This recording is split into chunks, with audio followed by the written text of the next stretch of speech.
कल आप लोग हम एंड किए थे रेजिस्टिविटी तक। एंड में हम सिर्फ रेजिस्टिविटी स्टार्ट किए थे, उससे पहले हम आप लोगों को बताए थे, क्या बताए थे उससे पहले हम? Factors affecting resistance of a conductor. Factors affecting resistance of a conductor आप लोगों को हम बताए थे कि किसी कंडक्टर का जो रेजिस्टेंस होता है ना, उसको किस किस फैक्टर अफेक्ट करता है, कौन कौन सा ऐसा फैक्टर होता है कि किसी कंडक्टर का रेजिस्टेंस अफेक्ट करता है। ठीक है, तो हम ये बात तो पहले ही जानते थे, जो रेजिस्टेंस होता है वो आपका डिपेंड करता है कंडक्टर के ज्योमेट्री पे। तो कल भी हम देखें, जो आपका रेजिस्टेंस होता है किसी कंडक्टर का, वो आपका कंडक्टर का लेंथ पे डिपेंड करता है और उस कंडक्टर का रेजिस्टेंस गिवन है, और आपको बोले कि उस कंडक्टर का क्या करो, रेजिस्टिविटी को फाइंड आउट करो। तो ये जो मैथमेटिकल रिलेशन दिख रहा है ना आपको, rho equals to R into A by L, इस मैथमेटिकल रिलेशन को लगा के हम क्या कर सकते हैं, उस कंडक्टर का रेजिस्टिविटी को फाइंड आउट कर सकते हैं। ठीक, ये आपका न्यूमेरिकल पोर्शंस का बात हुआ। जब न्यूमेरिकल्स करवाएंगे उस समय ये फार्मूला आएगा, बहुत इंपॉर्टेंट फार्मूला है ये फाइंड आउट करने के लिए। ठीक, उसके बाद हम देखे थे कि अगर मेरा rho equals to R into A by L है, अगर मेरा ये है, और अगर कोई ऐसा कंडक्टर हम लेते हैं, कोई कंडक्टर लेते हैं, ठीक है, कोई ऐसा कंडक्टर लेते हैं हम जिसका जो ये जो लेंथ हो ना, ये हो 1 मीटर, लेंथ कितना हो इसका 1 मीटर, और एरिया ऑफ क्रॉस सेक्शन कितना हो इसका 1 मीटर स्क्वायर। ठीक है, मतलब एरिया ऑफ क्रॉस सेक्शन इसका हो यूनिटी, ठीक है, और आप इसका जो लेंथ हो वो भी हो यूनिटी। तो अगर कोई ऐसा कंडक्टर लेते हैं जिसका एरिया ऑफ क्रॉस सेक्शन मेरा 1 मीटर स्क्वायर है और उसका लेंथ कितना है 1 मीटर, तो उस वैल्यूज को जब हम यहाँ पुट करते हैं, तो हमको क्या मिलता है, रो इक्वल्स टू आर इंटू, एक जगह क्या लिखेंगे 1 मीटर स्क्वायर, और लेंथ कितना है मेरा 1 मीटर, तो ये दोनों 1/1। तो हमको क्या मिला कि रो इक्वल्स टू क्या हो गया, आर के बराबर। रो मेरा किसके हो गया, आर के बराबर। ठीक है, तो इससे हम क्या कंक्लूड कर सकते हैं, हमको जो ये रो इक्वल्स टू आर मिला, ठीक है, ये किसके लिए मिला रो इक्वल्स टू आर, ये मिला for a conductor having cross section area unity and length is also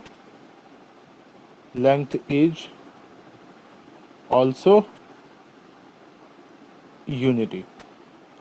तो अगर कोई कंडक्टर है, ठीक है, ऐसा हम कोई कंडक्टर लेते हैं जिसका लेंथ कितना है, यूनिटी है, मतलब 1 मीटर है, और उसका जो एरिया ऑफ क्रॉस सेक्शन है वो भी कितना है आपका 1 मीटर स्क्वायर है, तो हम बोल सकते हैं तो कि उस कंडक्टर का जो रेजिस्टिविटी होगा ना, वो मैथमेटिकली इक्वल्स होगा, मैथमेटिकली बराबर होगा उस कंडक्टर के रेजिस्टेंस के।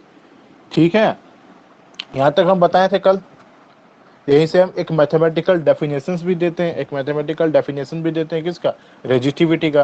क्या कि the resistivity of a conductor is mathematically equals to the resistance of this conductor when its length is unity and area of cross section is also unity. ठीक है, किसी कंडक्टर का जो रेजिस्टिविटी होता है वो मैथमेटिकली उसके रेजिस्टेंस के बराबर होता है।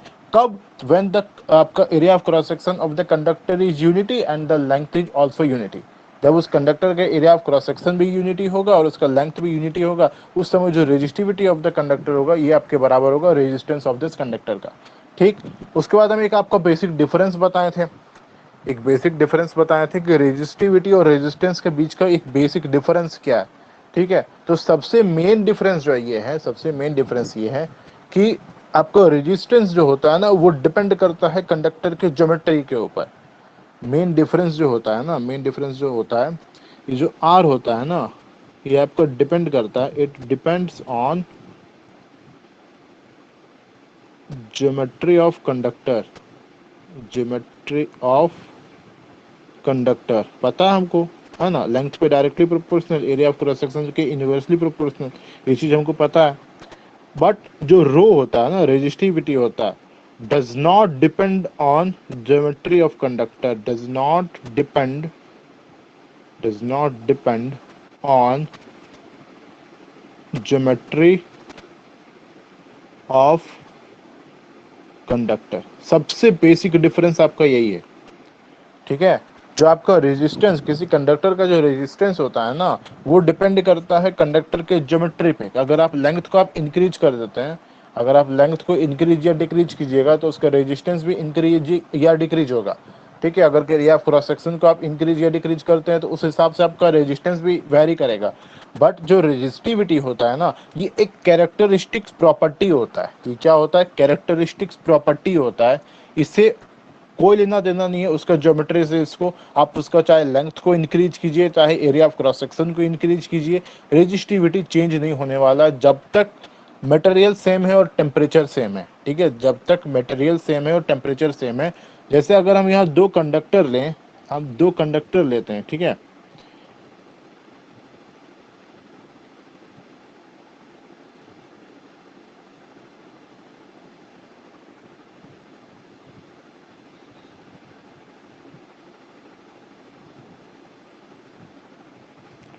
ये दो कंडक्टर से,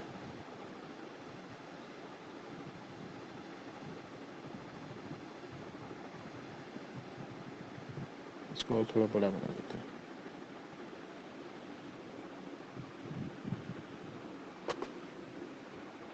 नहीं छोड़िए, चलेगा। दो कंडक्टर है, इसका लेंथ हम बोलते हैं L1 है, इसका लेंथ हम बोलते हैं क्या है? L2 है। इसका जो डाया है ये आपका D1 है, इसका जो डाया है वो आपका D2 है। ठीक है, दोनों का ज्योमेट्री क्या है? अलग अलग है। बट ये जो दोनों है ना, ये जो दोनों है, ये हम बोल देते हैं कि इसका जो मटेरियल है ना, ये कॉपर का बना हुआ है। ठीक है, ये दोनों क्या है? आपका कॉपर वायर है, दोनों कॉपर वायर है। और दोनों का जो टेम्परेचर है, इस दोनों का जो टेम्परेचर है ना, ये है T°C। ठीक है, बस दोनों का ज्योमेट्री अलग अलग है, दोनों का ज्योमेट्री अलग है ना। एक का डायमीटर D1 है, एक का डायमीटर D2 है, एक का लेंथ L1 है, एक का लेंथ L2 है। ठीक है, हम क्या किए? दो कंडक्टर लिए सेम मटेरियल का, सेम टेम्परेचर पे, दोनों आपका T°C पे है। अगर हम बोले एग्जांपल के लिए, तो आपका जो रूम का टेम्परेचर होता है, रूम टेम्परेचर मानते हैं 25°C, तो दोनों हम बोलते हैं कि 25°C पे है, सेम टेम्परेचर पे है, और दोनों सेम मटेरियल का बना हुआ है। दोनों कॉपर वायर है, दोनों सिल्वर वायर है, दोनों एल्यूमिनियम वायर है, मतलब जो भी है दोनों का जो मटेरियल है ना वो सेम है। बट चेंजेस क्या है? एक एक हो सकता है, एक लंबा वायर हो सकता है, एक छोटा वायर हो सकता है। जैसे आपको दिख रहा है जो L2 है, L2 है, आपको क्लियरली दिख रहा है यहाँ कि L2 जो है ये ग्रेटर देन L1 है, एंड जो D2 जो है ये ग्रेटर देन D1 है। ये चीज दिख रहा है आप लोगों को यहाँ। इसको हम बोले ये कंडक्टर 1 है, ये कंडक्टर 2 है। तो दोनों कंडक्टर का क्या ज्योमेट्री अलग अलग है। जो कंडक्टर 2 है उसका लेंथ ज़्यादा है, डायमीटर ज़्यादा है, किससे? कंडक्टर 1 से। बट दोनों में कॉमन क्या है कि दोनों सेम मटेरियल का बना हुआ है और दोनों का टेम्परेचर क्या है? सेम है। ठीक है, अब आप लोग से हम क्वेश्चन पूछते हैं, अभी हम समझाए थे तो आप लोग से पूछते हैं। तो अगर हम बात करें दोनों का रेजिस्टेंस का, ठीक है ना, एक का रेजिस्टेंस हम, चलिए हम नेक्स्ट स्लाइड में जाते हैं। हम कंडक्टर 1 और कंडक्टर 2 का बात कर रहे हैं। क्या बात कर रहे हैं? कंडक्टर 1 और कंडक्टर 2, दो मेरे पास कंडक्टर है। ठीक है, इस दो में इसका अगर हम रेजिस्टेंस को बोले R1 है, इसका रेजिस्टेंस को बोल रहे हैं हम R2, इसका रेजिस्टिविटी को बोल रहे हैं हम ρ1, इसका रेजिस्टिविटी को हम बोल रहे हैं ρ2। ठीक है, तो आप लोग को बताना है, इसको देखिए, ठीक है, एनालाइज कीजिए और हमको बताइए इस R1 और R2 में क्या रिलेशन होगा। मतलब R1 is greater then R2 होगा कि R2 is greater than R1 होगा, या फिर R1 इक्वल्स टू R2 होगा, क्या होगा? इस कंडक्टर 1 और कंडक्टर 2 में से रेजिस्टेंस किसका ज्यादा होगा, किसका कम होगा? कंपैरिजन करने बोल रहे हैं। इसको फिलअप कीजिए, जो यहाँ पे जो बना है ना, ये इसको फिलअप कीजिए। ठीक है, ये क्या होगा? ये आपको ρ2 है, यहाँ भी इसमें फिलअप कीजिए और हमको बताइए क्या होगा। R2 ग्रेटर देन R1 होगा, R2 लेस देन R1 होगा, R2 इक्वल्स टू R1 होगा। यहाँ पे सब गिवन है। हम आपको दो दो आपका कंडक्टर दे दिए हैं। आपका एक कंडक्टर 1 है, कंडक्टर 2 है। कंडक्टर 2 का लेंथ ज़्यादा है, कंडक्टर 1 का लेंथ कम है। ठीक है, कंडक्टर 2 का डायमीटर ज़्यादा है, कंडक्टर 1 का डायमीटर कम है। हमको इससे एनालाइज करके बताइए कि किसका रेजिस्टेंस ज़्यादा है या फिर कम है या फिर बराबर है, क्या है, जल्दी से बताइए। R2 का रेजिस्टेंस ज्यादा है। R2 is greater than R1। Yes. और कोई?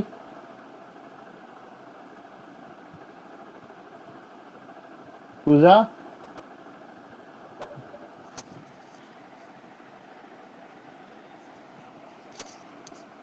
अच्छा, ज़्यादा है तो कैसे ज़्यादा है, कैसे बोल दिए कि R2 is greater than R1? Resistance is directly proportional to length होता है, तो इसका लेंथ भी ज्यादा है और वो जो पहला वाला कंडक्टर है उसका लेंथ कम है और एरिया ऑफ क्रॉस सेक्शन भी कम है। तो एरिया ऑफ क्रॉस सेक्शन कम हुआ तो रेजिस्टेंस ज़्यादा होगा ना, डायरेक्टली इन्वर्सली हाँ, प्रोपोर्शनल होता है ना एरिया के। हाँ, लेंथ से देखा जाए तो 2 ज्यादा है और अगर एरिया ऑफ क्रॉस सेक्शन से देखा जाए तो 1 ज्यादा है। तो हम पूछ रहे हैं दोनों में से बड़ा कौन है, दोनों में से छोटा कौन है, या फिर बराबर है, क्या है? बस ये चीज दिया हुआ है कि L2 greater than L1 and D2 greater than D1। तो कौन बड़ा है कौन छोटा है? आपका कंडक्टर 1 का डायमीटर कम है, डायमीटर कम है तो उसका रेजिस्टेंस आपको ज़्यादा होगा, ठीक है, बट उसका लेंथ कम है तो रेजिस्टेंस कम होगा। आपका कंडक्टर 2 का डायमीटर बड़ा है तो उसका रेजिस्टेंस कम होगा, बट उसका लेंथ ज़्यादा है तो रेजिस्टेंस ज़्यादा होगा। तो हम रिलेशन पूछ रहे हैं, R1 ग्रेटर देन R2 होगा, R2 ग्रेटर देन R1 होगा, कि R1 बराबर R1 होगा, क्या होगा? R1 इक्वल्स टू R2 होगा, क्या होगा? बराबर। बराबर होगा। कैसे बराबर होगा? बराबर कैसे होगा? दोनों का ज्योमेट्री अलग अलग है तो बराबर कैसे होगा? कहीं भी तो हम सेम दिए नहीं है, कुछ भी तो ऐसा डेटा दिए नहीं है। हम कुछ नहीं बोल सकते यहाँ कि कौन किससे बड़ा होगा, बस इतना बोल सकते हैं कि दोनों बराबर नहीं होगा, ठीक है, दोनों का ज्योमेट्री अलग अलग है, ठीक है, दोनों का ज्योमेट्री अलग अलग है तो दोनों बराबर नहीं होगा, ठीक है, बट कौन बड़ा है कौन छोटा है जब तक न्यूमेरिकल डेटा नहीं देगा हम बोल नहीं सकते, ठीक है। कहने का मतलब अगर दो कंडक्टर है, सेम मटेरियल का कंडक्टर है और सेम टेम्परेचर पे रखा हुआ है और दोनों का ज्योमेट्री अलग है, तो हम बोलते क्या है कि दोनों का रेजिस्टेंस क्या होगा, अलग होगा, बराबर नहीं होगा, यही बोलेंगे। अब यही यही बात हम अगर रेजिस्टिविटी के बारे में पूछे, यही बात अगर हम रेजिस्टिविटी के सेंस में पूछें कि दोनों का रेजिस्टिविटी के बारे में कमेंट कीजिए कि किसका रेजिस्टिविटी ज्यादा होगा किसका रेजिस्टिविटी कम होगा, इक्वल होगा। तब क्या होगा? क्यों इक्वल होगा? क्योंकि इसमें ज्योमेट्री पे चेंज किया गया है, resistivity does not depends on geometry. Temperature भी तो है ना, टेम्परेचर भी है मटेरियल भी है। तो टेम्परेचर तो सेम ही है ना, और मटेरियल भी तो दोनों कॉपर वायर का ही है और टेम्परेचर भी दोनों 25 डिग्री सेंटीग्रेड में ही रखा गया है। हाँ, यही बात हम बोले थे, ठीक है, करेक्ट है कि जो रेजिस्टिविटी होता है ना वो आपका कंडक्टर के ज्योमेट्री पे डिपेंड नहीं करता है, ठीक है, वो ज्योमेट्री जैसे यहाँ पे जो हम अगर फिल करेंगे तो ये दोनों बराबर होगा। क्यों बराबर होगा? क्योंकि दोनों का मटेरियल सेम है, दोनों का टेम्परेचर सेम है, बस जो आपका रेजिस्टिविटी दो ही चीज़ पे डिपेंड करता है, मटेरियल ऑफ द कंडक्टर, आपको कौन सा कंडक्टर है, ठीक है, क्योंकि अलग अलग कंडक्टर्स का अलग अलग रेजिस्टिविटी होता है, एक चार्ट है आपके बुक में, हम दिखाएंगे अभी। हाँ, और टेम्परेचर पे भी डिपेंड करता है, जिस तरह आपको वहाँ रेजिस्टेंस का एक रिलेशन मिला था ना, R equals to R0 1 plus alpha delta T, उसी तरह रेजिस्टिविटी का भी हमको रिलेशन मिलता है। अब अगर आप टेम्परेचर को इंक्रीज करते हैं तो मेटल्स का जो रेजिस्टिविटी होता है वो भी बढ़ जाता है, ठीक है, मेटल्स का जो रेजिस्टिविटी होता है ना वो भी बढ़ता है। तो यहाँ पे चूंकि दोनों का टेम्परेचर सेम है और दोनों का मटेरियल सेम है, बट डिफरेंस क्या है दोनों में कि दोनों का ज्योमेट्री अलग अलग है। तो ज्योमेट्री अलग अलग है तो इससे हम क्लियर बात है, अगर दोनों का मटेरियल सेम है टेम्परेचर सेम है तो हम सीधा बोलेंगे कि दोनों का रेजिस्टिविटी भी सेम है, ठीक है। वही अगर हम ये कर देते हैं,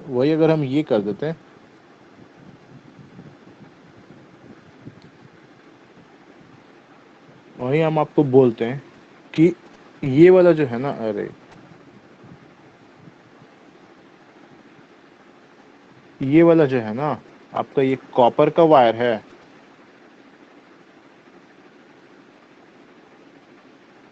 ये वाला जो है ना आपको नाइक्रोम का वायर है, ये क्या है, नाइक्रोम वायर। अब हम रेजिस्टिविटी के बारे में पूछते हैं, अब अगर हम कमेंट करने बोलते हैं कि दोनों का रेजिस्टिविटी के बारे में बताइए, तब क्या बोलते हैं? मतलब P1 बड़ा होता P2 से। पी नहीं बोलते उसको, रो बोलते हैं। वो पी नहीं होता है, वो रो हाँ, होता है। नहीं रो 2 हाँ बड़ा होता रो 1 से। हाँ, मतलब दोनों का अब रेजिस्टिविटी सेम नहीं रहता। ठीक है, क्यों? क्योंकि दोनों का मटेरियल हम चेंज कर दिए। मटेरियल चेंज कर देने से क्या होता है, आपका रेजिस्टिविटी जो होता है ना, वो क्या करता है, मटेरियल पे डिपेंड करता है। आप जैसे भी मटेरियल को चेंज कीजिएगा, रेजिस्टिविटी में क्या होता है, चेंज आ जाता है। ठीक। अब अगर हम टेबल को देखिए तो नाइक्रोम का जो रेजिस्टिविटी होता है वो ज़्यादा होता है, तो हम इसमें बोल सकते हैं इस केस में कि जब आपका कंडक्टर 2 का जो रेजिस्टिविटी है is greater then the resistivity of conductor 1। ठीक है। तो बेसिक डिफरेंस क्या था, बताने का मतलब क्या था, जो रेजिस्टेंस होता है, ठीक है, वो डिपेंड करता है ज्योमेट्री ऑफ द कंडक्टर। वहाँ 4 चीज पे हम देखे थे डिपेंडेंसी, कल ही हम पढ़े थे। पहला लेंथ ऑफ द कंडक्टर, दूसरा area of cross section of the conductor, तीसरा टेम्परेचर ऑफ द कंडक्टर, चौथा मटेरियल ऑफ द कंडक्टर। ठीक है। बट जो रेजिस्टिविटी होता है आपका जो रेजिस्टिविटी होता है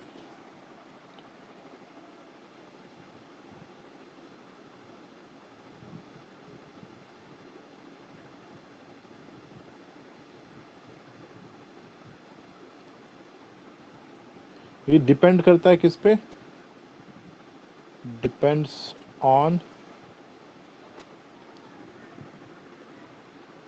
number 1 material of the conductor, material of the conductor. Number 2 temperature of the conductor, temperature of the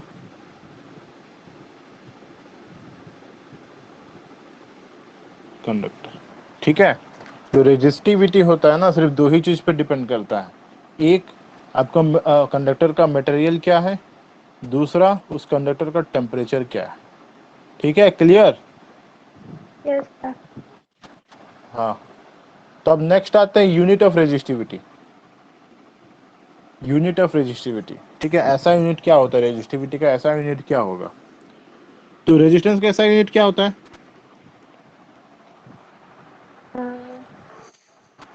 row. Resistance का ऐसा यूनिट क्या होता है, रेजिस्टेंस का रो होता है। नहीं पता। रेजिस्टेंस का ऐसा यूनिट क्या होता है, ओम। ओम होता है। और कोई क्लास में है कि सिर्फ सुमन ही है, सिर्फ पूजा है? पूजा बताइए, जवाब दीजिए अगर आता है आपको तो।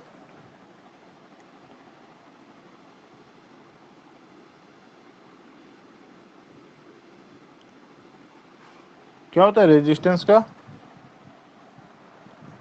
ओम होता है। ठीक है। तो हम अभी अभी रिलेशन पढ़े कि मेरा जो रो होता है ना वो क्या होता है, R into A by L. ये रिलेशन हम पढ़े, rho equals to R into A by L. ठीक है। अब हम ऐसा यूनिट के बारे में पढ़ रहे हैं, क्या पढ़ रहे हैं, ऐसा unit, S I unit of resistivity.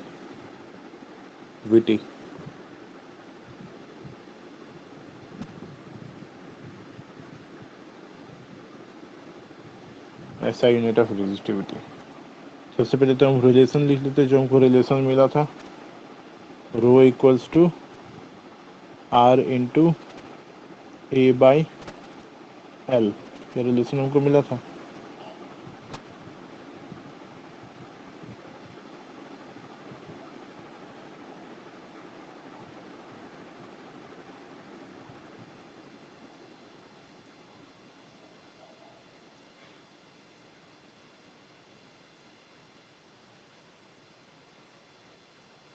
ये रिलेशन हमको पता है क्या, rho equals to R into A by L.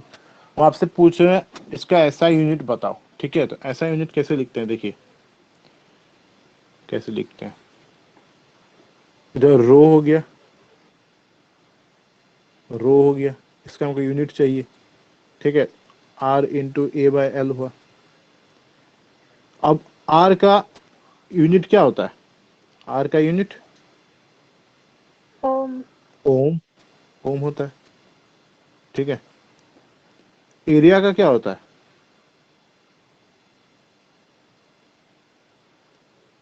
हाँ, metre square. Metre square. Length का क्या होता है? मीटर। मीटर होता है। इतना पता है? इतना पता है ना? Yes sir. हाँ, तो अब देखिए हमको यूनिट चाहिए किसका, रेजिस्टिविटी का। तो ऊपर में क्या आया, ohm into metre square by metre. हम क्या किए, 1 मीटर से 1 मीटर को काट दिए। ठीक है, क्या किया हम, 1 मीटर से 1 मीटर को काट दिए, तो हमको क्या बचा, ओम मीटर बचा। Yes sir. तो यही ओम मीटर क्या हुआ आपका, इसका ऐसा यूनिट। ठीक है, ये ओम मीटर क्या हुआ, ऐसा यूनिट। तो अगर आपसे कोई पूछे what is the SI unit of resistivity, तो आपको बोलना है ओम मीटर। ठीक है, आपको अगर पूछे what is the SI unit, what is the SI unit of resistivity, what is the SI unit of resistivity, rho, तो आपको बोलना है क्या होता है, ओम मीटर। या फिर इसको ऐसे डिनोट कीजिए, ये ओम हुआ, ये मीटर हुआ। ठीक है, क्लियर। Yes sir. हाँ,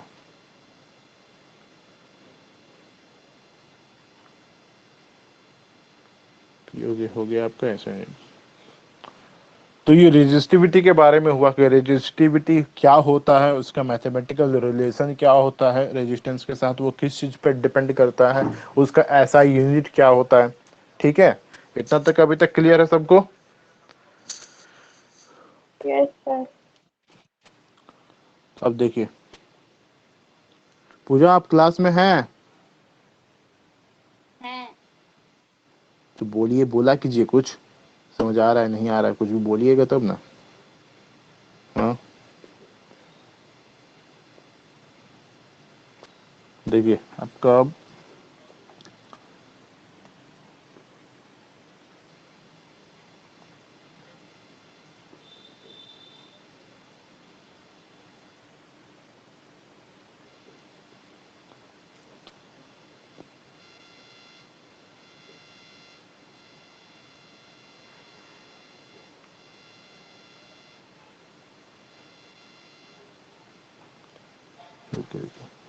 इससे पहले वाला पेज खोलते हैं।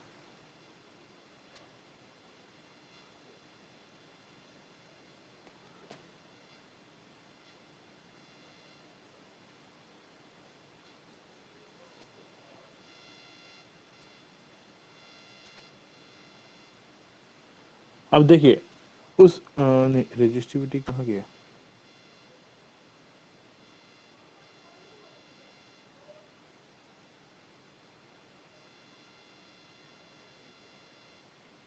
अच्छा ठीक है, हम देखेंगे आगे, उसमें आगे था।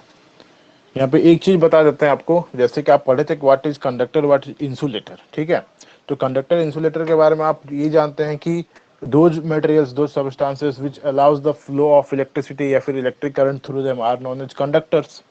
ठीक है, और दोज सबस्टांसेस या फिर those materials which do not allow the flow of electricity through them is known as what, it does not allow the flow of electricity या फिर flow of charges from them are known as insulators। ये चीज हम conductors और insulators के बारे में जानते हैं। बट कंडक्टर्स में भी तो कैटेगरीज होता है ना, कंडक्टर्स में भी कैटेगरी होता है। ठीक है, जैसे अलग अलग आपका मटेरियल, अभी हम देखें कि अलग अलग मटेरियल का अलग अलग रेजिस्टेंस होता है, अलग अलग रेजिस्टिविटी होता है। अब रेजिस्टेंस या रेजिस्टिविटी के बारे में हमको ये पता है कि ये क्या होता है, what is resistance. What is resistance? It is the property of a material which opposes the flow of charges through them।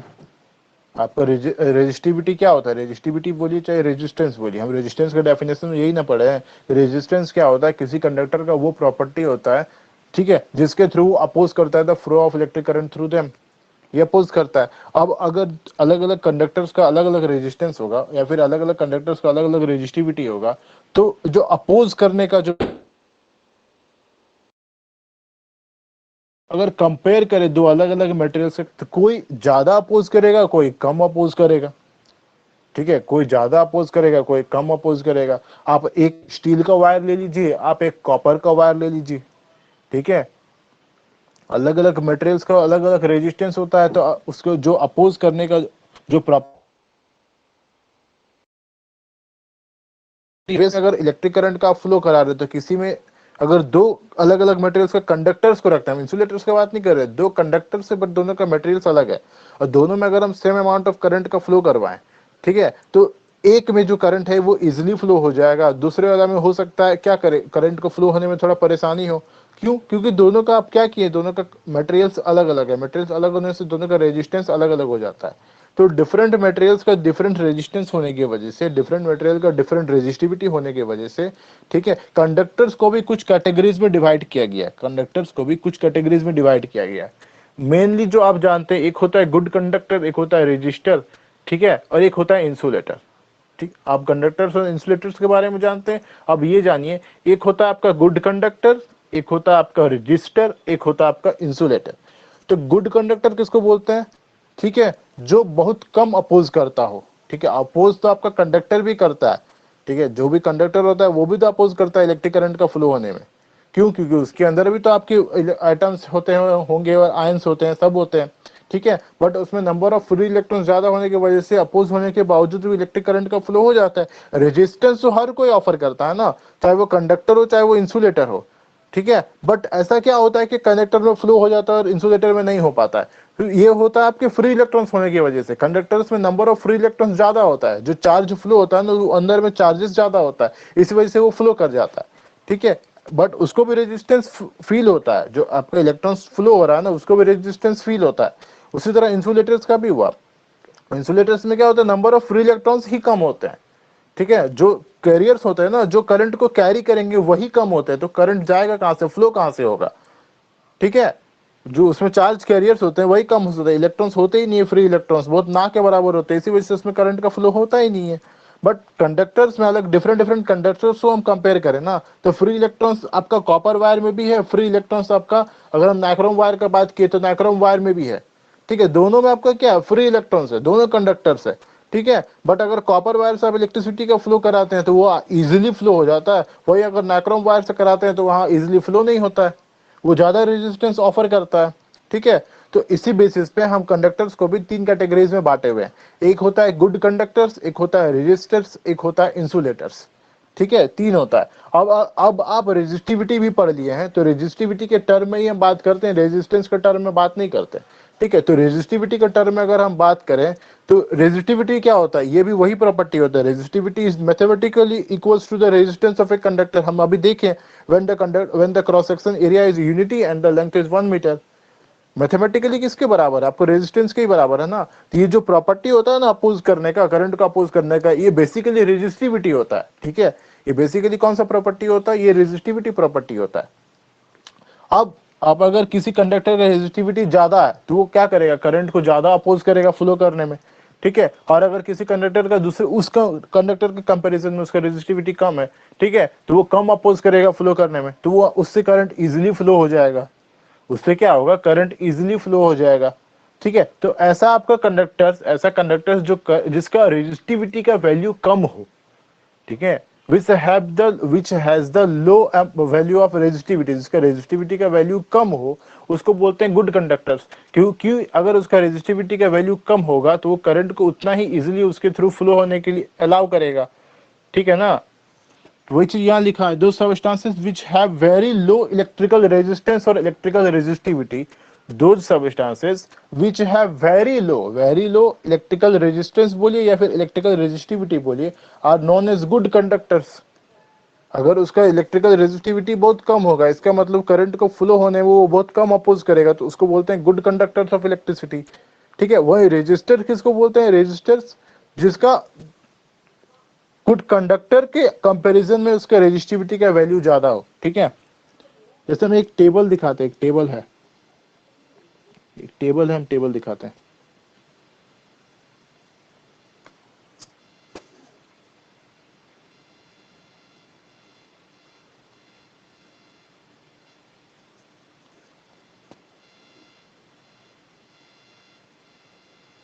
देखिए ये टेबल आपका बुक में भी होगा, ठीक है, ये टेबल आपका बुक में भी है।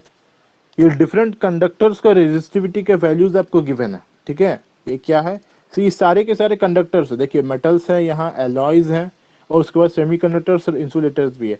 तो इस मेटल्स में सिल्वर है, कॉपर है, एल्यूमिनियम है, टंगस्टन है, निकल है, आयरन है, क्रोमियम है, मरकरी और मैंगनीज है, ठीक है। ये सारे मेटल्स है, मतलब क्या है, सारे कंडक्टर्स है, ठीक है, ये सारे कंडक्टर्स है, बट सारे का रेजिस्टिविटी का वैल्यूज यहाँ गिवन है। तो अगर आप ध्यान दीजिए तो डिफरेंट डिफरेंट मटेरियल्स का जो आपका मेटल्स है उसके रेजिस्टिविटी का वैल्यूज क्या है, डिफरेंट डिफरेंट है, ठीक है। जैसे सिल्वर के लिए आप देखिए तो उसका रेजिस्टिविटी का वैल्यू कितना है, 1.60 इंटू 10⁻⁸ ओम मीटर, ये चीज है ना। सिल्वर का अगर आप देख रहे हैं, और सिल्वर का देख रहे हैं तो ये कितना है, 1.60 इंटू 10⁻⁸ ओम मीटर। कॉपर का वही देख ही रहे हैं, तो कॉपर का कितना है आपका 1.69 इंटू 10⁻⁸ ओम मीटर। उसी तरह डिफरेंट डिफरेंट आपका मटेरियल्स का जो कंडक्टर है उसका रेजिस्टिविटी का वैल्यूज क्या है, डिफरेंट डिफरेंट है। एल्यूमिनियम का देखिए डिफरेंट है, टंगस्टन का डिफरेंट है, निकल का डिफरेंट है, आयरन का डिफरेंट है। मतलब जो कंडक्टर्स में भी जो डिफरेंट मेटल्स होते हैं ना, कंडक्टर्स में भी जो डिफरेंट मेटल्स होते हैं उनके रेजिस्टिविटी का वैल्यूज क्या होता है, डिफरेंट होता है। ये चीज हमको पता है कि रेजिस्टिविटी क्या होता है, मटेरियल पे डिपेंड करता है। यहाँ इस टेबल से हमको साफ दिख रहा है कि अलग अलग मटेरियल्स के लिए रेजिस्टिविटी के वैल्यूज क्या है, अलग अलग है, साफ दिख रहा है यहाँ। ये हो गया ऊपर में मेटल्स के लिए, नीचे देखिए एलॉयज के लिए भी है।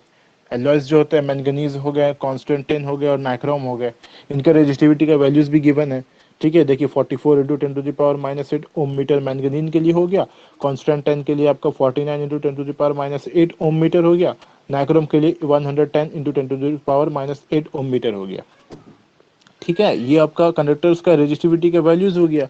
अब देखिए इस कंडक्टर्स में भी जिसका रेजिस्टिविटी ज्यादा होगा वो क्या करेगा, उतना कम अमाउंट ऑफ कर मतलब उतना ज्यादा अपोज करेगा करंट को फ्लो होने के लिए।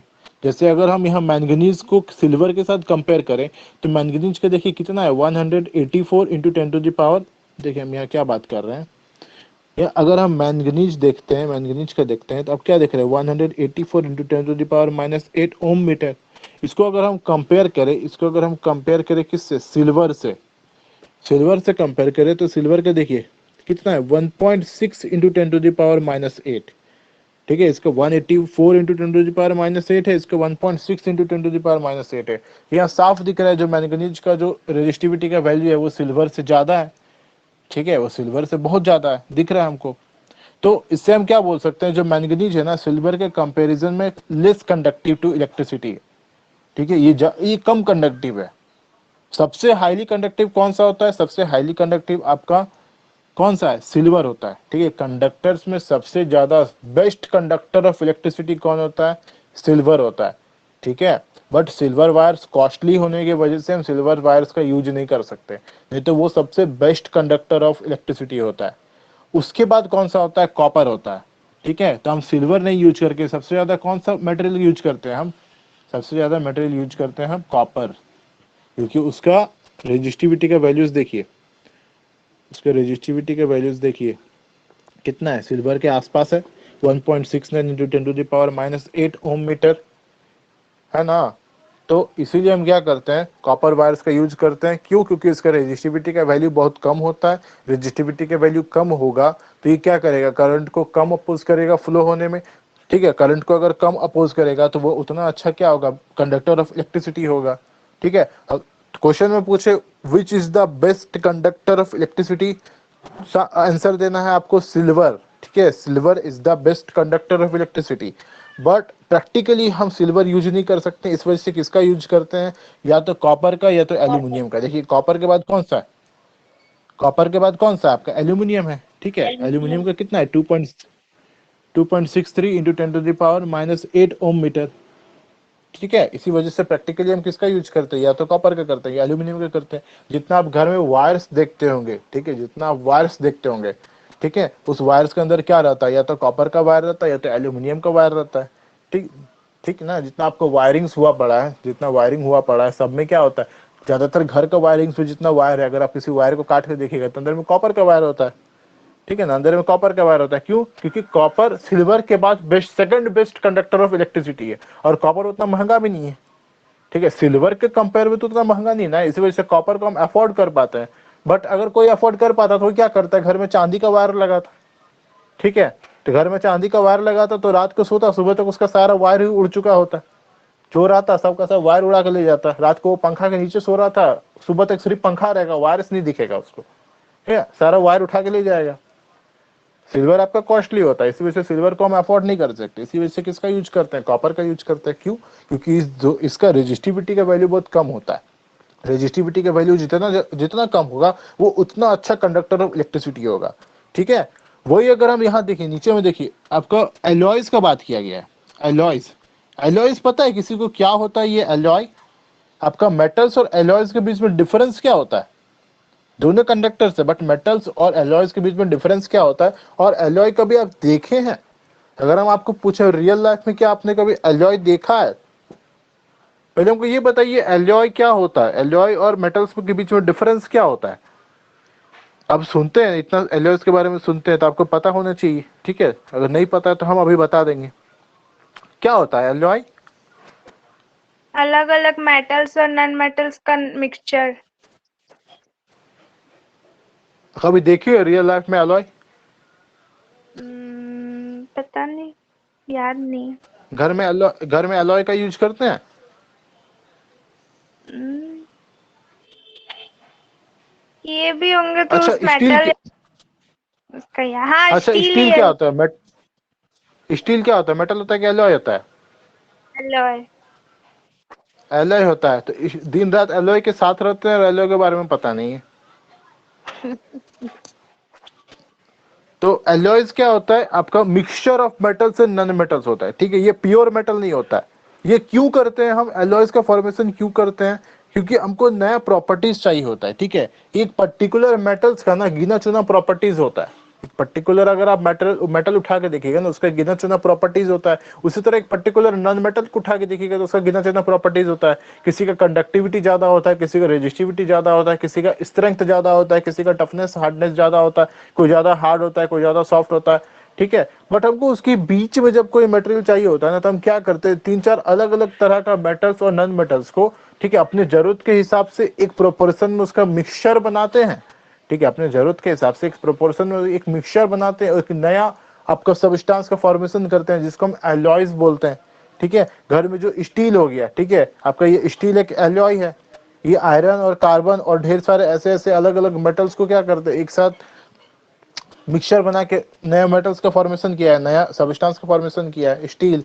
उसके बाद घर में जो ब्रॉन्ज, जो तांबा, नहीं सॉरी, ब्रॉन्ज, ब्रास। सॉरी, हाँ, ब्रास हो गया, हाँ ब्रास, पीतल, पीतल, पीतल, ब्रॉन्ज भी होता है और ब्रास, वो ब्रॉन्ज भी होता है, ब्रॉन्ज मतलब कांसा हो गया, और ब्रास जो पीतल हो गया। ये सब क्या होता है? ये सब सब एलॉयज होते हैं, ठीक है।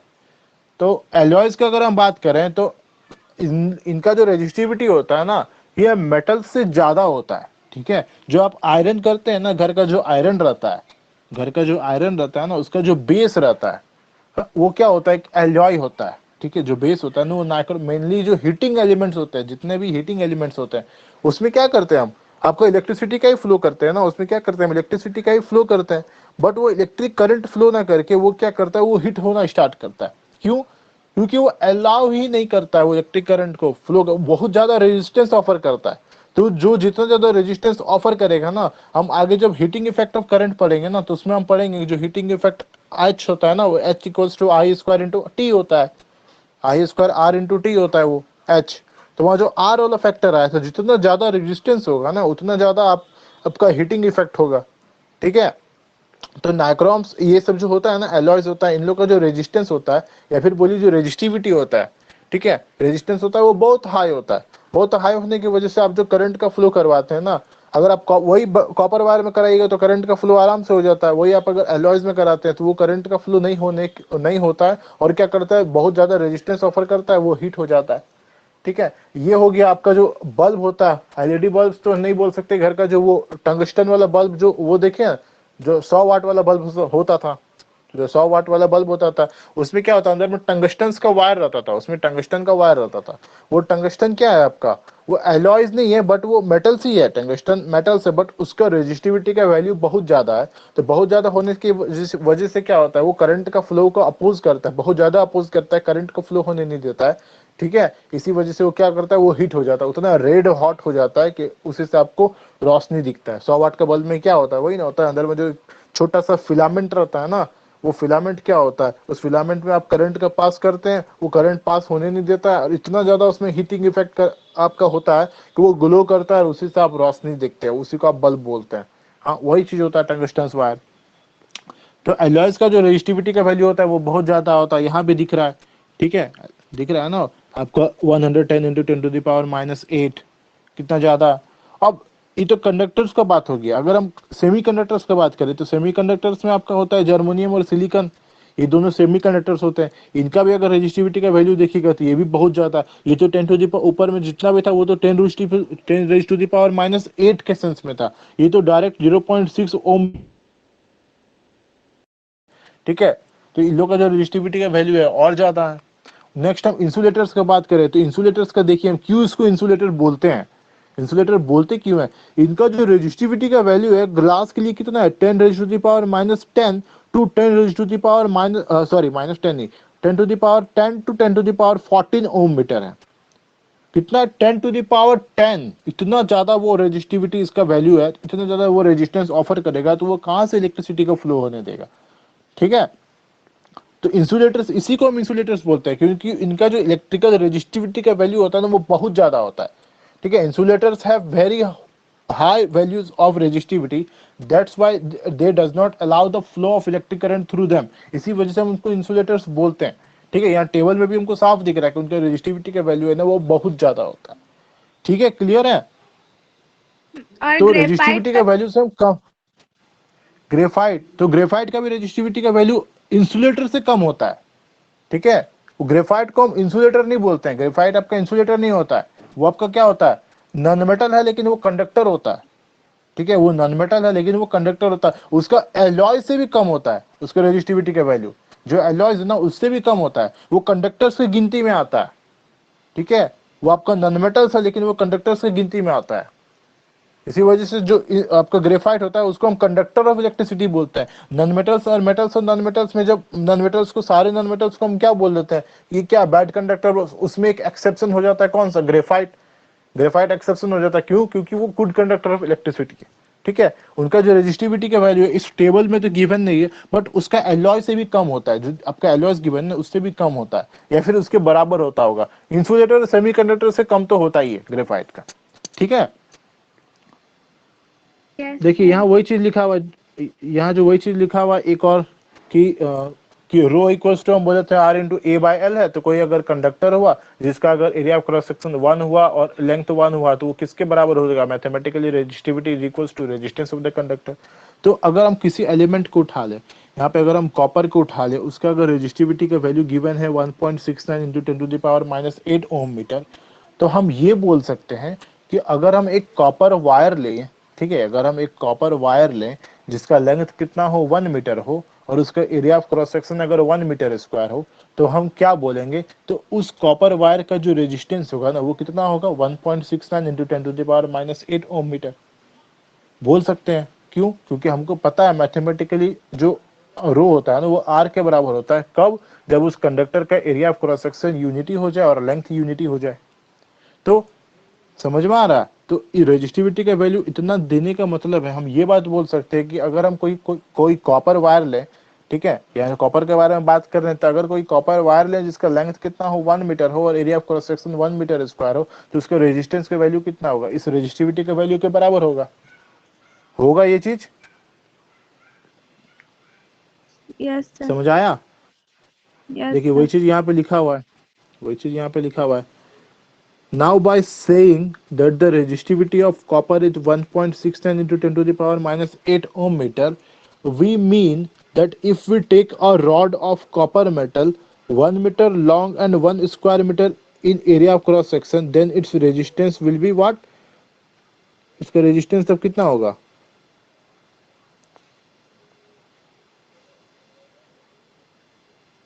1.69 into 10 to the power minus 8 ohm meter.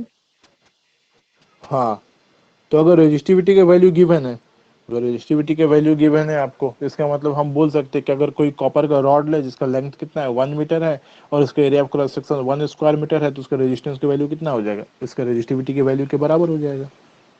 ठीक है, रेजिस्टिविटी क्लियर हुआ सबको? Yes sir. क्या नहीं हुआ तो बोलिए, फिर से बोलेंगे, बताएंगे, क्योंकि आगे हम स्टार्ट करेंगे कॉम्बिनेशन ऑफ रेजिस्टेंस, इसीलिए बोल रहे हैं। क्लियर हुआ? हाँ। हाँ। अच्छा, ठीक है, तो फिर स्टार्ट करते हैं हम कॉम्बिनेशन ऑफ रेजिस्टेंस। ठीक है, yes sir.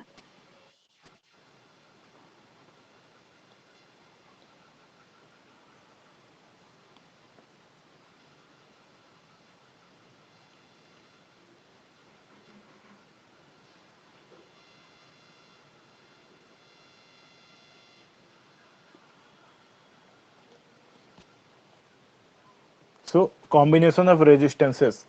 Apart from potential difference, current in a circuit depends on the resistance of the circuit.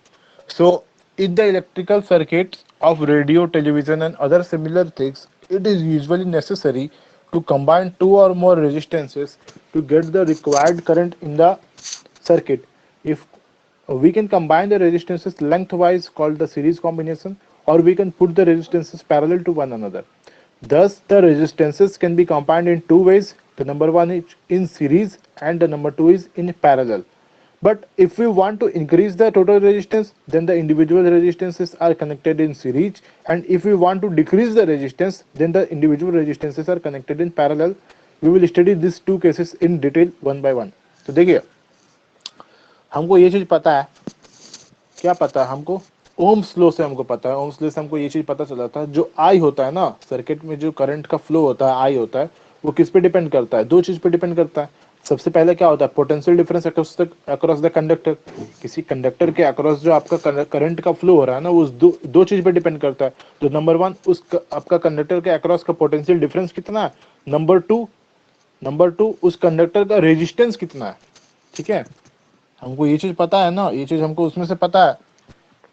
Ohm's law हम पढ़ के आए, ओम्स लॉ में तो ये चीज पढ़ भी किए थे हम, कि जो आई होता है वो कितना होता है, ये वी बाई आर होता है। ओम्स लॉ में हम ये चीज पढ़ के आ रहे हैं, तो ये चीज पढ़ के आ रहे हैं, तो इस रिलेशन से ये चीज क्लियर है। इस रिलेशन से हमको ये चीज पता है, जो आई होता है ना किसी कंडक्टर के अक्रॉस का, जो कंडक्टर के थ्रू जो करंट का फ्लो होता है, वो दो चीज पर डिपेंड करता है, उस कंडक्टर के अक्रॉस का पोटेंशियल डिफरेंस कितना है और उस कंडक्टर का रेजिस्टेंस कितना है। ठीक है, तो अगर आप किसी कंडक्टर के थ्रू जो करंट का फ्लो हो रहा है ना, उसका आप करंट को आप कंट्रोल करना चाहते हैं। ठीक है, आप क्या चाहते हैं, उस कंडक्टर का उस कंडक्टर के थ्रू जो करंट का फ्लो हो रहा है ना, उसको हम कंट्रोल में चाहें। अगर जैसे हम बताए थे, कोई डिवाइस है, कोई डिवाइस में हम बोल सकते हैं कि उसमें जो मैक्सिमम अमाउंट ऑफ करंट का फ्लो हो सकता है वो 4 एम्पियर हो सकता है, वो 5 एम्पियर, कोई भी एक पर्टिकुलर वैल्यू है। ठीक है, जैसे हम बोले अगर 4 एम्पियर ही फ्लो कर सकता है, बट जो सर्किट है ना, उस सर्किट में क्या हो रहा है कि 10 एम्पियर का करंट का फ्लो हो रहा है। अब वो डिवाइस जिसका मैक्सिमम लिमिट 4 एम्पियर है, उसमें अगर आप 10 एम्पियर का करंट को आप फ्लो करवाइएगा, तो ऑब्वियस बात है वो डिवाइस क्या हो जाएगा, डैमेज हो जाएगा, होगा ही ना। तो इससे हम क्या करते हैं, सर्किट में हमको क्या होता है, किसी पर्टिकुलर डिवाइस में ना, किसी पर्टिकुलर डिवाइस में हमको एक मतलब पर्टिकुलर अमाउंट ऑफ करंट का ही फ्लो करवाना रहता है। ठीक है, एक लिमिट रहता है, एक रेटिंग रहता है, सारे डिवाइसेस का एक रेटिंग्स होता है कि इतना हम पोटेंशियल डिफरेंस, इतना वोल्टेज और इतना करंट इसमें हम सप्लाई कर सकते हैं। इससे ज्यादा अगर हम वोल्टेज अप्लाई करेंगे तब भी डिवाइस डैमेज हो जाएगा, इससे ज्यादा अगर हम करंट सप्लाई करेंगे तब भी डिवाइस मेरा डैमेज हो जाएगा। ठीक है, बट वो चीज पॉसिबल नहीं होता है अगर हम बोले कि, अगर हम किसी कंडक्टर में बोले कि अगर हम उसमें सिर्फ 4 एम्पेयर का करंट ही फ्लो कराओ, तो ये चीज पॉसिबल नहीं है कि आप उसको हमेशा एक ऐसा ही सर्किट में जोड़े जिसमें सिर्फ 4 एम्पेयर का करंट का फ्लो हो रहा है। ठीक है, वो कहने का मतलब, अगर कोई बल्ब है, कोई एक छोटा सा बल्ब है, ठीक है, उसमें हम बोल रहे हैं कि इसमें सिर्फ आप 2 एम्पेयर का करंट ही फ्लो कर सकते हैं। अगर आप 2 एम्पेयर से ज्यादा का उसमें करंट का फ्लो करवाइएगा, तो वो बल्ब क्या होगा, फ्यूज हो जाएगा, वो बल्ब आपका डैमेज हो जाएगा। घर में यही ना होता है, घर में जो आपका बल्ब होता है, ठीक है, जब बहुत ज्यादा वोल्टेज होता है, जब बहुत ज्यादा वोल्टेज होता है, उस वजह से उस समय क्या होता है, फ्यूज कर जाता है, आपका टीवी डैमेज हो जाता है। इतना सारा जो घर का डिवाइसेस क्या होता है, जो नॉर्मल वोल्टेज रहता है, दो ही केस में डैमेज होता है। जो घर का डिवाइस होता है ना, वो दो ही केस में डैमेज होता है। जब जो नॉर्मल जैसे एक रेंज होता है ना, एक रेंज होता है, उस रेंज में तो रहे तब तक ठीक है। जब बहुत ज्यादा डाउन चल जाता है वोल्टेज, उस समय डिवाइस डैमेज होने का डर रहता है, और जब बहुत ज्यादा अप चल जाता है उस समय भी डिवाइस डैमेज होने का डर रहता है। जब आपका वोल्टेज बहुत ज्यादा बढ़ जाता है ना, तो उस समय पे आपको डिवाइस डैमेज होने का डर रहता है। जब बहुत ज्यादा घट जाता है उस समय भी डिवाइस डैमेज होने का डर रहता है। हाँ, तो घर का जो बल्ब वगैरह देखे हैं, जब बहुत ज्यादा वोल्टेज हो जाता है क्या होता है, बल्ब फ्यूज हो जाता है। क्यों? क्योंकि उसका एक रेटिंग है। अगर आप बल्ब अगर अच्छा से देखिए ना, तो बल्ब का एक रेटिंग होता है कि इसमें इतना वोल्टेज और इतना करंट ही सप्लाई हो सकता है। ठीक है, इससे ज्यादा अगर आप इसमें वोल्टेज अप्लाई करते हैं, इससे ज्यादा अगर आप करंट अप्लाई करते हैं, तो ये बल्ब क्या होगा, डैमेज हो जाएगा। उस तरह प्रत्येक का होता है, चाहे वो टेलीविजन हो, रेडियो हो, कुछ भी हो, आपको यहाँ तक कि मोबाइल हो। ठीक है, मोबाइल में आप क्या करते हैं, कांस्टेंट वोल्टेज और कांस्टेंट करंट सप्लाई करने के लिए मोबाइल का अपना बैटरी होता है। ठीक है, मोबाइल का अपना बैटरी होता है। आप क्या कीजिए, आप आपको हम बता देते हैं, आप क्या कीजिएगा घर में। हाँ, आप क्या बैटरी को हटाइए और दो को वायर लीजिए, आप डायरेक्ट जो प्लग वाला है ना उसमें डालिए, और जो जहाँ अगर आप देखते होंगे ना जो बैटरी होता है उसमें टर्मिनल्स होता है ना मोबाइल्स में, आप क्या कीजिए वो वायर को ना डायरेक्ट उस टर्मिनल में टच करवा दीजिए। ठीक है, क्या होगा उसके बाद, घर में बैठे बैठे आप बॉम्ब का आनंद ले लीजिएगा। ठीक है, मोबाइल आपका डैमेज हो जाएगा, मोबाइल डैमेज हो जाएगा। ठीक है, वैसा कीजिएगा मत, हम मजाक में बोले हैं कि आप बैटरी को रिमूव कर दिए, अगर मेरा बैटरी काम नहीं हो रहा है तो आप बोलिएगा लाइट तो ही है मेरे पास, इस लाइट से हम बल्ब जला सकते हैं, टेलीविजन चला सकते हैं, तो मोबाइल कौन सा बड़ा बात है, मोबाइल भी चलाएंगे हम। नहीं, बैटरी नहीं है तो क्या हुआ, दो गो वायर हम प्लग में डालें, दो गो वायर हम यहाँ लिए, जो बैटरी की जगह में, बैटरी अगर आप खोलिएगा तो आपको मोबाइल में दो टर्मिनल्स दिखता होगा ना, वहाँ जहाँ बैटरी टच होता है उससे। ठीक है, तब क्या किए, दो वायर उसमें प्लग में डाले, बाकी जो वायर का दूसरा एंड है उसको उस टर्मिनल में आप टच करा दिए, अरे मेरा मोबाइल ऑन हो जाएगा। हाँ, मोबाइल आप डैमेज कर दीजिएगा, जला उला दीजिएगा, घर में चिकन तंदूरी बन जाएगा उसका। हाँ, वो सब काम नहीं है, वो सब बेवकूफ़ी वाला काम है, भूल से भी नहीं कीजिएगा, ये सब छेड़छाड़ नहीं कीजिएगा। ठीक है, इसीलिए आपको बैटरीज दिया जाता है। ये बैटरी होता है ना, ये क्या करता है, इसका काम ही होता है कांस्टेंट करंट और कांस्टेंट वोल्टेज को सप्लाई करना। बोलने का मतलब मेरा ये है कि प्रत्येक डिवाइस का एक रेटिंग होता है कि उसमें particular amount of current, mainly जो करंट होता है ना, क्योंकि वोल्टेज सब में सेम होता है। वोल्टेज का अगर आप बात कीजिए, घर में अगर वोल्टेज होता है तो आप जो वायरिंग्स है, जो बाहर से आप लाइन लेके आए हैं, ठीक है, हाउस होल्ड अगर इसमें है, आपको डोमेस्टिक वायरिंग के बारे में पढ़ना है, तो घर में जो आपका वोल्टेज होता है वो मेनली 220 टू 240 वोल्ट्स होता है, वेरी करता है। ठीक है, आप वोल्टेज को तो चेंज नहीं कर सकते।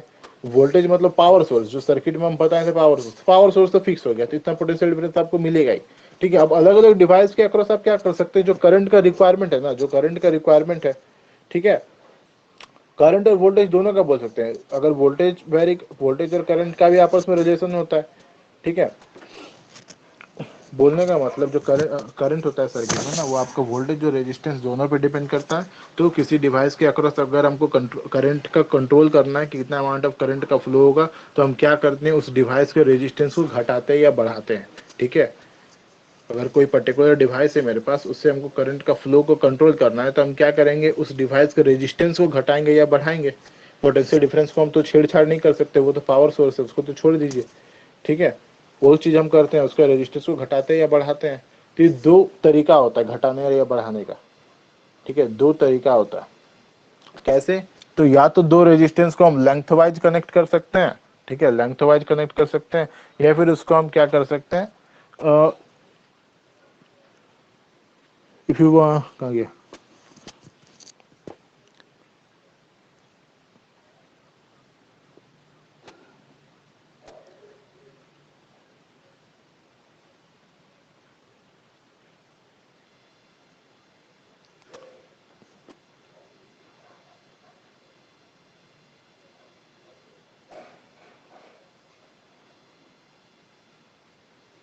देखिए ये क्या है, फिगर 23 में दोनों को लेंथ वाइज कनेक्ट किए हैं, फिगर 24 में क्या किए हैं, दोनों को सेम एंड्स पे किए, दोनों का एंड्स क्या है, सेम है।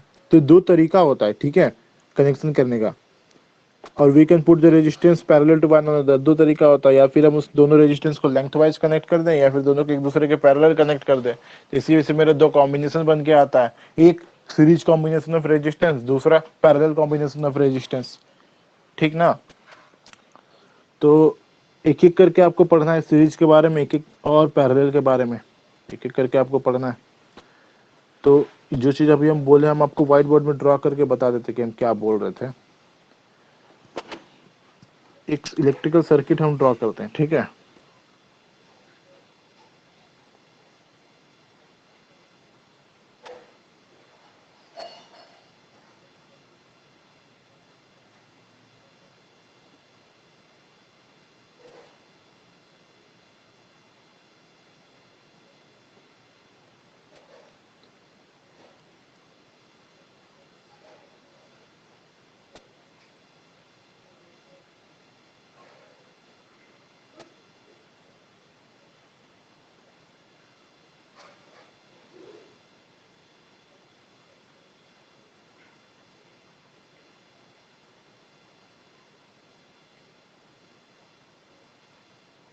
ये एक इलेक्ट्रिकल सर्किट है, इसको हम ड्रॉ किए हैं, जिसमें मेरा क्या है, एक पावर सोर्स है, ये एक पावर सोर्स है मेरा, और एक लोड है जिसका रेजिस्टेंस क्या है, आर है।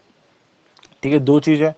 अब अभी इस केस में हम क्या देख रहे हैं, इस केस में हम क्या देख रहे हैं कि इसके अक्रॉस, इस रेजिस्टेंस के अक्रॉस का जो पोटेंशियल ड्रॉप है, चलिए हम यहाँ वोल्टेज का बात कर देते हैं। अगर हम बोलें कि, अगर हम ये चीज बोलें कि ये जो कंडक्टर दिख रहा है ना आपको, ये जो कंडक्टर है, इसका जो रेटिंग्स है ना, इसका जो रेटिंग है वो है कि इसको आप 10 वोल्ट से ज्यादा का वोल्टेज नहीं दे सकते। इसको आप 10 वोल्ट से ज्यादा का वोल्टेज में आप कनेक्ट नहीं कर सकते, नहीं तो ये डैमेज हो जाएगा। और जो आपका ये पावर सोर्स है ना, ये पावर सोर्स आपका 25 वोल्ट का है। एक 25 वोल्ट का आपके पास बैटरी है, ठीक है, बट एक कंडक्टर दी है आपको दिए हैं, एक कंडक्टर आपको दिए हैं जिसमें रेटिंग्स है कि उसको 10 वोल्ट से ज्यादा में आप कनेक्ट कीजिएगा ना तो वो डैमेज हो जाएगा। ठीक है, अब ये चीज जो हम किए हैं, जो हम सर्किट बनाए हैं, क्या ये सही है इस कंडक्टर के लिए जिसका रेटिंग्स 10 वोल्ट है, जिसका रेटिंग्स क्या है, 10 वोल्ट है, कि इसको अगर हम 10 वोल्ट से ज्यादा का अगर पोटेंशियल डिफरेंस अप्लाई किए तो डैमेज हो जाएगा। ठीक है, 25 वोल्ट का सिर्फ पावर सोर्स है।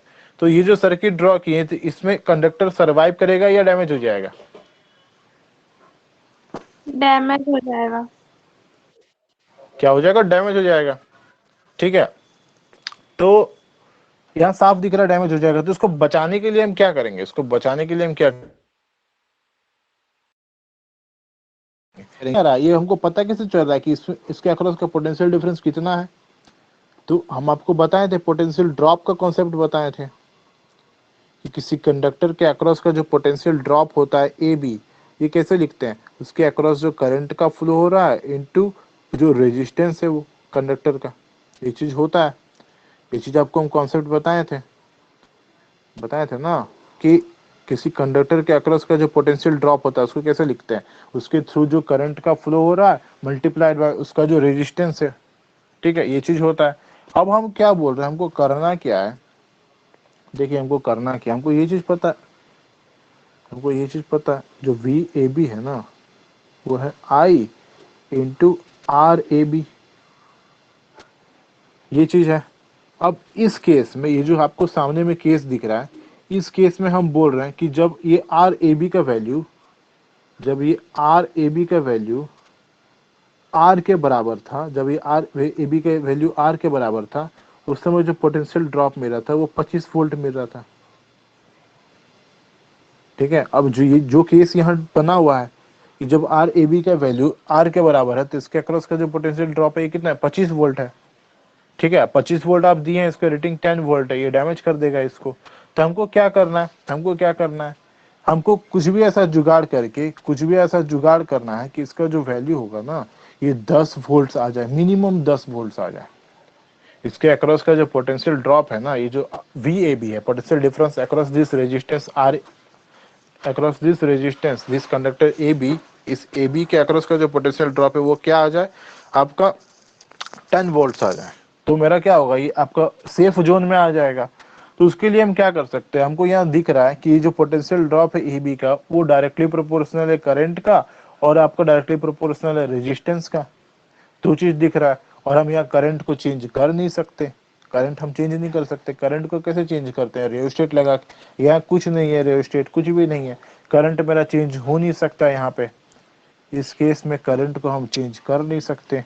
बचा कौन मेरा, बचा कौन, ए बी, जो ए बी कंडक्टर का, उसका ए बी कंडक्टर था, ठीक है, उसका रेजिस्टेंस आर ए बी बचा, आर ए बी बचा। ठीक है, तो हम क्या करेंगे, ये जो हमको दिख रहा है जो वी होता है ये directly proportional to R A B होता है। मतलब अगर हम कुछ भी करके इस ए बी कंडक्टर का रेजिस्टेंस को अगर हम कम कर दें, इसका वैल्यू को अगर हम आर से कम कर दें, कुछ भी करके इसका रेजिस्टेंस का जो न्यू रेजिस्टेंस का जो वैल्यू है ना, इसको हम क्या कर दें, कम कर दें, this is less than R, कुछ भी करके, तब मेरा क्या होगा, ये जो पोटेंशियल ड्रॉप होगा ना वो घट जाएगा, धीरे धीरे घटेगा, घटेगा ना। हाँ, यस सर। तो वही चीज हम करते हैं। तो इसको यहाँ पे देखिए हमको क्या करना था, इस रेजिस्टेंस को चेंज करना पड़ा। यहाँ जो R था ना, इस R से चेंज करके हमको दूसरा एक वैल्यू ऑफ रेजिस्टेंस जो कि इस R से कम हो, हमको ऐसा कुछ जुगाड़ करना पड़ेगा। तो उससे उस वैसे के लिए हम क्या करते हैं, कंबाइन करते हैं। ठीक है, ये जो R दिख रहा है ना, इससे हम कंबाइन कर देंगे, एक और रेजिस्टेंस लेंगे, इसको हम जोड़ देंगे। ठीक है, एक और रेजिस्टेंस अगर हम मान लिए कि R रेजिस्टेंस है, इससे हम इसको जोड़ देंगे, कॉम्बिनेशन ऑफ रेजिस्टेंस कर देंगे।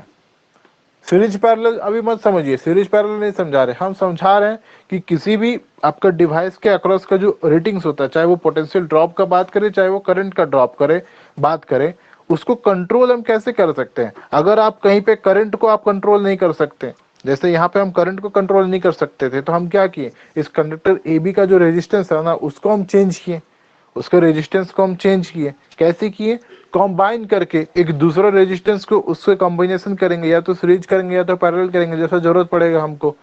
ठीक है, तो रेजिस्टेंसेस का कॉम्बिनेशन इसी वजह से किया जाता है कि जो हमको जरूरत रहता है, जिस हिसाब से जरूरत रहता है हमको किसी कंडक्टर के थ्रू जो करंट हो रहा है, या फिर उस कंडक्टर के अक्रॉस का जो पोटेंशियल ड्रॉप है, ठीक है, जो हमको जरूरत रहता है उसके हिसाब से हम कॉम्बिनेशन करते हैं डिफरेंट रेजिस्टेंसेस का।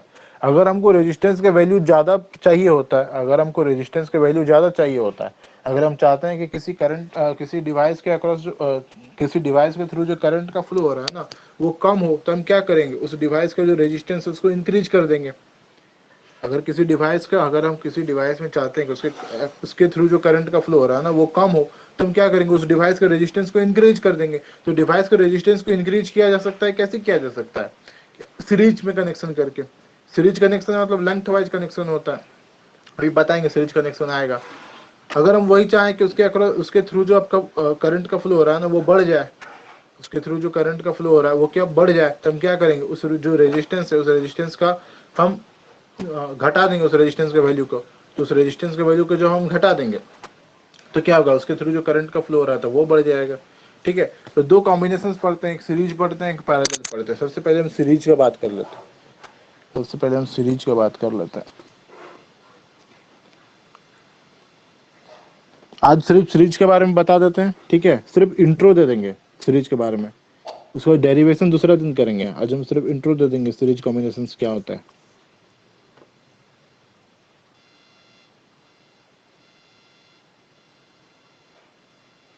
देखिए, resistances in series, the combined resistance or resultant resistance of a number of resistances or resistors connected in series is obtained by using the law of combination of resistances in series. According to the law of combination of resistances in series, the combined resistance of any number of resistances connected in series is equals to the sum of the individual resistances. ठीक है, तो पहले तो ये length wise connection क्या होता है, हम बात कर रहे हैं रेजिस्टेंसेस इन सीरीज में। ठीक है, रेजिस्टेंसेस इन सीरीज।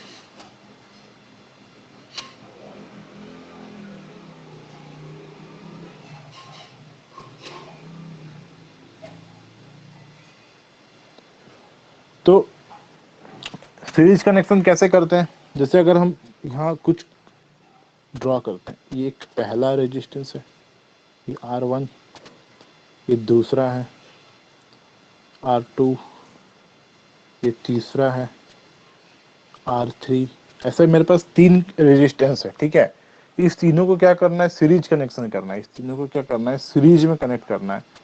तो सीरीज बोलने का मतलब होता है हम क्या करें, जो इफेक्टिव लेंथ है ना उसको इंक्रीज कर देंगे। ठीक है, रेजिस्टेंस में हमको ये चीज पता है, रेजिस्टेंस में हमको क्या पता है, जो आर होता है डायरेक्टली प्रोपोर्शनल टू एल होता है।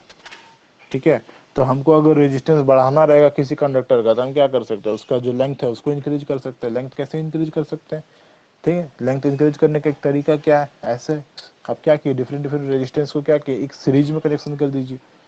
ठीक है, आप सीरीज में कनेक्शन करके भी लेंथ को इंक्रीज कर सकते हैं, यहाँ वही चीज होता है। तो तीनों को क्या करेंगे, लेंथ वाइज कनेक्ट कर देंगे, क्या करेंगे, लेंथ वाइज कनेक्ट कर देंगे।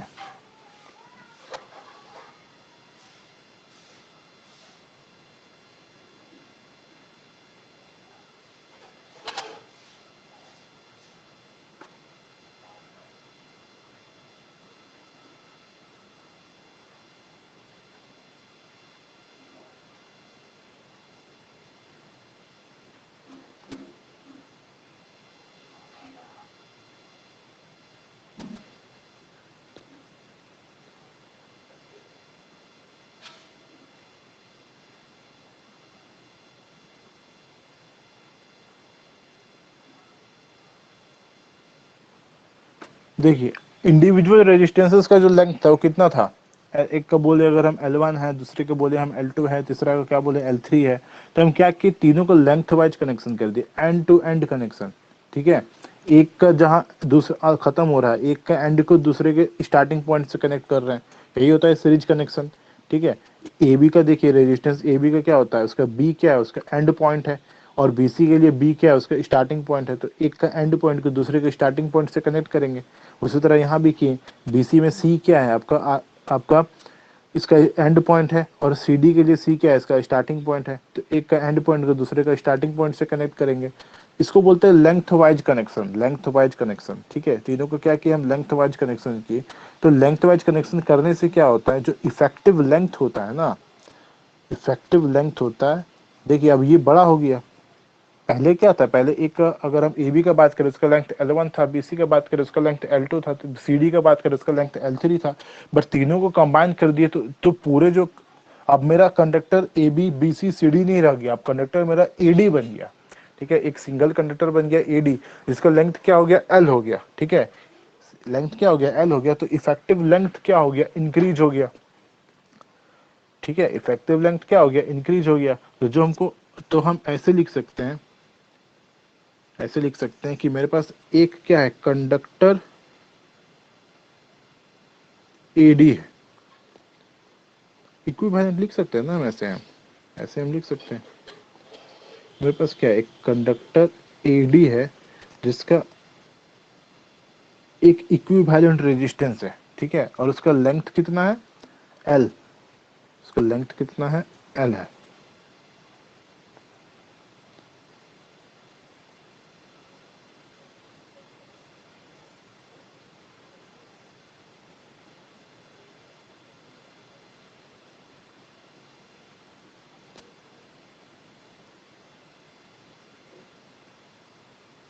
उसका लेंथ कितना है, एल है।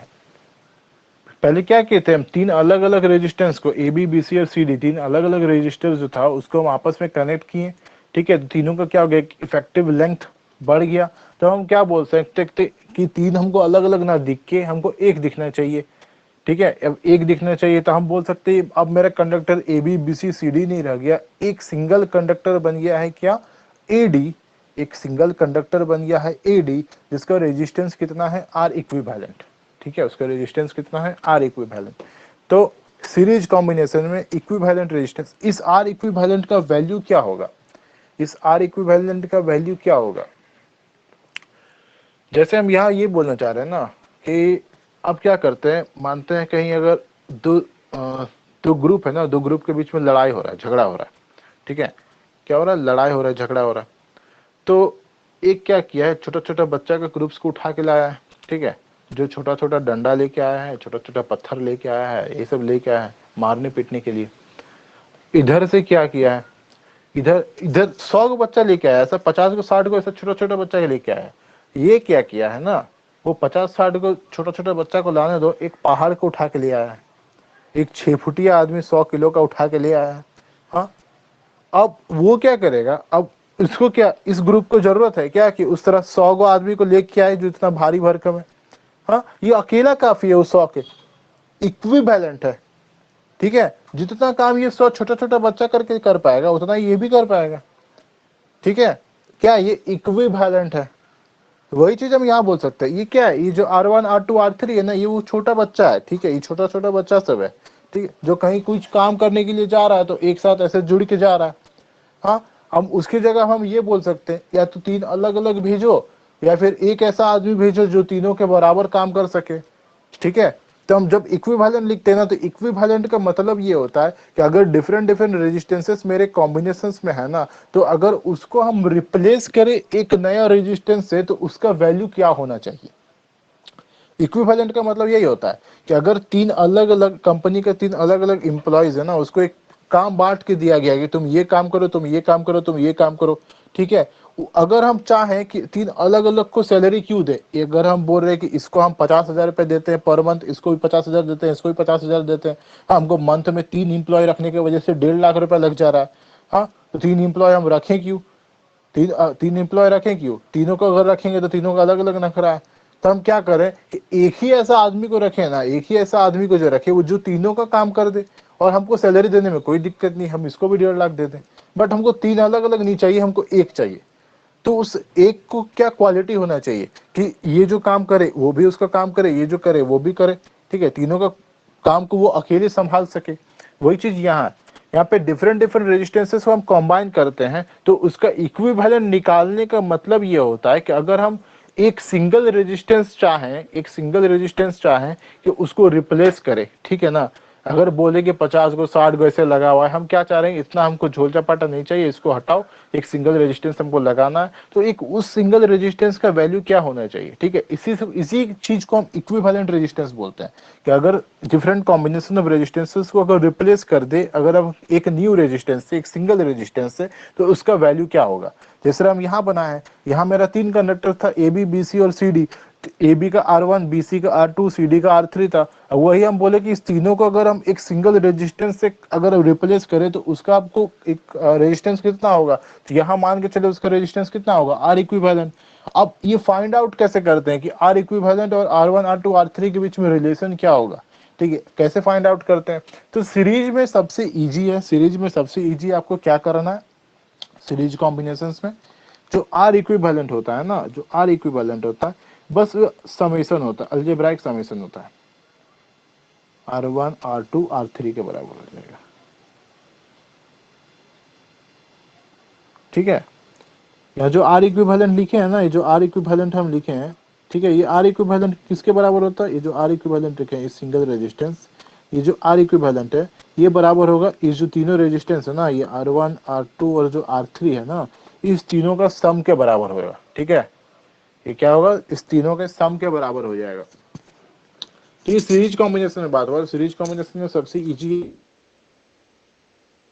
सीरीज में कनेक्शन कर दे, आपको पूछे कि उस इक्विवेलेंट रेजिस्टेंस बताओ, अगर एक सिंगल रेजिस्टेंस को हम रिप्लेस करें, ये जो मेरा डिफरेंट, जैसे मेरा यहाँ 3 रेजिस्टेंस है, R1 R2 R3, अगर हम बोले एक ऐसा इक्विवेलेंट रेजिस्टेंस बताओ जो इस तीनों को रिप्लेस कर दे, एक सिंगल रेजिस्टेंस, उसका वैल्यू क्या होना चाहिए, तो आप क्या कीजिएगा, इस तीनों को समेशन कर दीजिएगा, R1 R2 ये सीरीज में होता है, तो सीरीज में सबसे इजी होता है। बट इसको डेराइव भी करते हैं, अगर हम बोले कि ये चीज कैसे हुआ, आप कैसे बोल सकते हैं, ठीक है, y तो आता ही है ना, साइंस में तो y आता ही है, तो ये चीज आप कैसे बोल सकते हैं, ये जो R इक्विवेलेंट है ना, ये R1 R2 R3 के बराबर होगा, और सिर्फ सीरीज में ही ये क्यों होगा, पैरेलल में ये चीज नहीं होता है, पैरेलल में आप ये चीज नहीं लगा सकते कि आप डिफरेंट रेजिस्टेंस को पैरेलल में कनेक्शन किए और आप बोलिएगा कि तीनों का क्या करें हम समेशन कर दे, पैरेलल में ऐसा नहीं होता है, सीरीज में ये चीज होता है। अब आपका मन में क्वेश्चन उठना चाहिए कि ऐसा क्यों होता है, तो इसके पीछे एक डेरिवेशन होता है, जो डेरिवेशन हम आज नहीं बताएंगे, आपको हम कल बताएंगे। कल हम आपको सीरीज कॉम्बिनेशन में कैसे ये जो R इक्विवेलेंट R3 कैसे हुआ ये मामा डिराइव करने टाइमिंग बताएंगे। चेंज कीजिएगा, टाइमिंग 2:30 बजे से नहीं रखे हैं, 6 बजे कर दीजिए। सबको दिक्कत होता है ना 6 बजे, शुरुआत में तो इसीलिए हम 2:30 बजे रख रहे थे ना। इस समय आपको कुछ प्रॉब्लम है क्या पूजा? इस टाइम स्कूल का क्लास खत्म होता है 2 बजे, उसके बाद